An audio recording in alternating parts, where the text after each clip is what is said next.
Ciao, bentornato o bentornato su questo canale. Se invece sei nuovo o nuovo, ti do il mio benvenuto. Sono Virginie, un interior designer e mi occupo di case che rappresentino al 100% chi deve viverle, dalla consulenza all'intero processo di ristrutturazione. In questo canale affronterò il tema casa, cercando di darti suggerimenti utili affinché tu possa avere la casa dei tuoi sogni, una casa che ti rappresenti nel profondo e dove ti sentirai sempre a tuo agio. Le tende, lo dico sempre, sono davvero indispensabili quando si arreda e decora una casa. Questo perché vestono le finestre e apportano calore, trame e volendo colori alla stanza. Oggi vorrei vedere con te alcuni errori comuni che si fanno quando si mettono le tende e anche come fare in situazioni particolari, come quando per esempio ci sono i termosifoni sotto, si ha una finestra ad arco oppure questa fosse veramente molto vicina al muro. Prima di cominciare, se ami tutto quello che riguarda l'argomento casa, ricordati di iscriverti al mio canale per avere altre informazioni su questo tema. Metti un bel like al video e partiamo!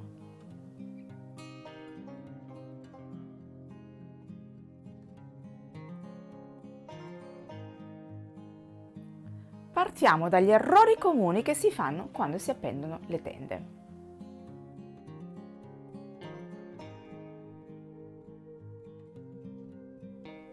È un errore che si fa spesso, ovvero quello di appendere le tende appena sopra la finestra. Mettere le tende a quell'altezza non permetterà di enfatizzare le altezze e questo visivamente rimpicciolirà la stanza. La tenda andrebbe appesa il più vicino possibile al soffitto per dare un'idea a circa 2/3 tra lo spazio tra finestra e soffitto. Ora, se il soffitto fosse davvero molto alto, le tende comunque andrebbero appese ad almeno 15-20 cm sopra la finestra.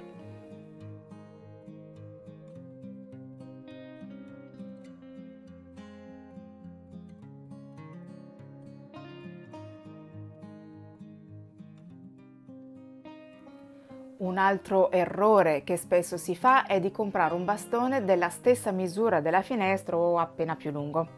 Questo, come per il punto precedente, in qualche modo rimpicciolisce la finestra, ma soprattutto è poco funzionale. Le tende, quando aperte, intralciano il passaggio della luce perché si sovrappongono alle finestre. Bisognerebbe calcolare almeno un 10-15 cm per ogni lato, in modo che la tenda aperta copra appena il profilo della finestra.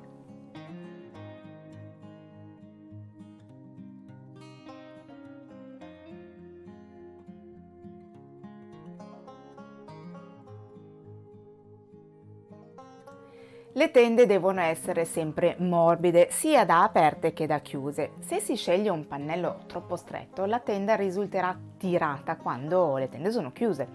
Viceversa, se il pannello è troppo largo, risulterà pesante sia a tende chiuse, ma soprattutto a tende aperte. In entrambi i casi le tende sembreranno messe a caso e non studiate.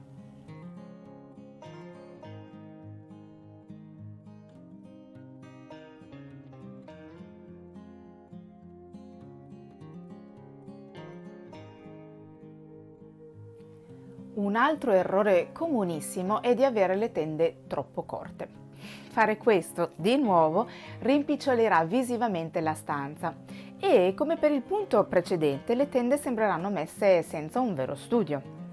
A seconda dello stile e soprattutto direi di quanto vengono aperte e chiuse e del calpestio in quella zona, ci sono 3 lunghezze che si possono studiare. La tenda che sfiora il pavimento è ideale quando si aprono spesso le tende, in zone ad alto calpestio e per un look elegante ma informale. Se proprio non ami l'idea che la tenda, sfiori terra, puoi farla leggermente più corta, ma non più di un paio di centimetri.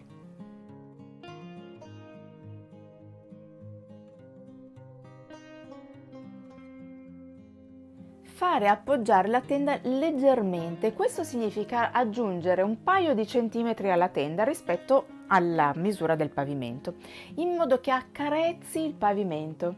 È ideale per dare un tocco di dinamicità in più.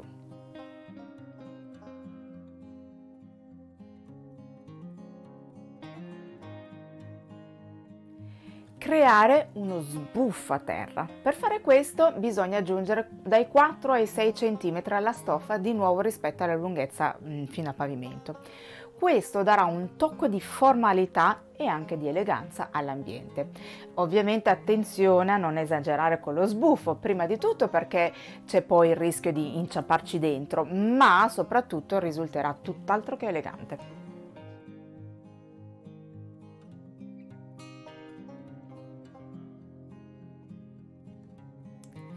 Visti gli errori, ora vediamo come fare in situazioni particolari.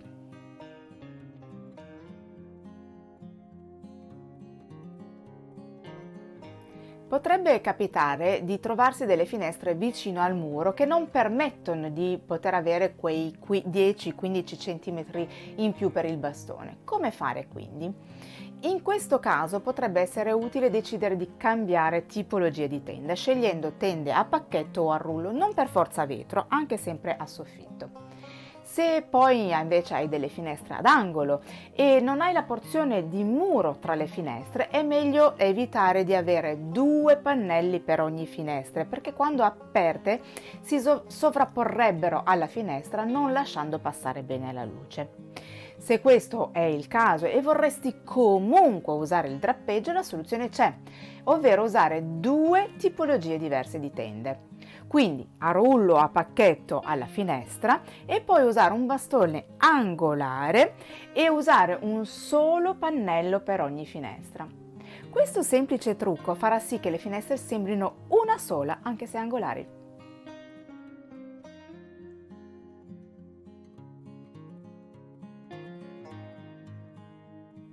Se invece c'è una buona porzione di muro, possibilmente uguale per le 2 finestre, allora i doppi pannelli a drappeggio per ogni finestra potranno andare bene. Ti consiglio in questo caso di usare comunque 2 bastoni separati per enfatizzare ogni finestra. Nel caso la finestra ad angolo fosse davvero una finestra unica, mi permetto di consigliare di non usare i bastoni, ma i binari a soffitto per un effetto più semplice e pulito.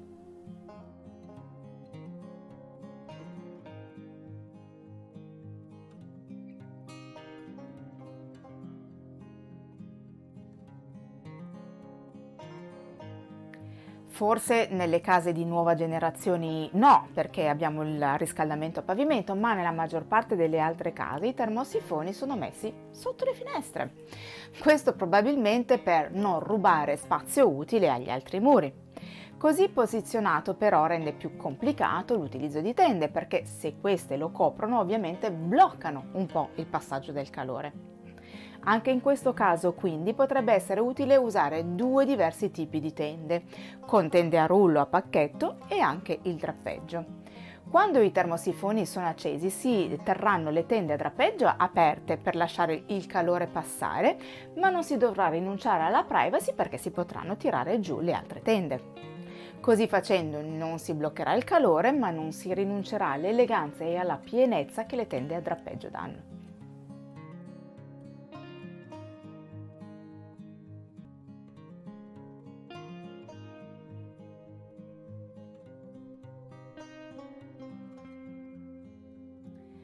Quando si hanno finestre ad arco, l'ideale è di trattarle come finestre normali e quindi mettere il bastone sopra l'arco il più vicino possibile al soffitto. È possibile mettere il bastone, al di sotto dell'arco solo nel caso in cui la finestra e di conseguenza il soffitto siano davvero molto alti. Il rischio se no è di soffocare il tutto rendendo l'ambiente visibilmente più piccolo.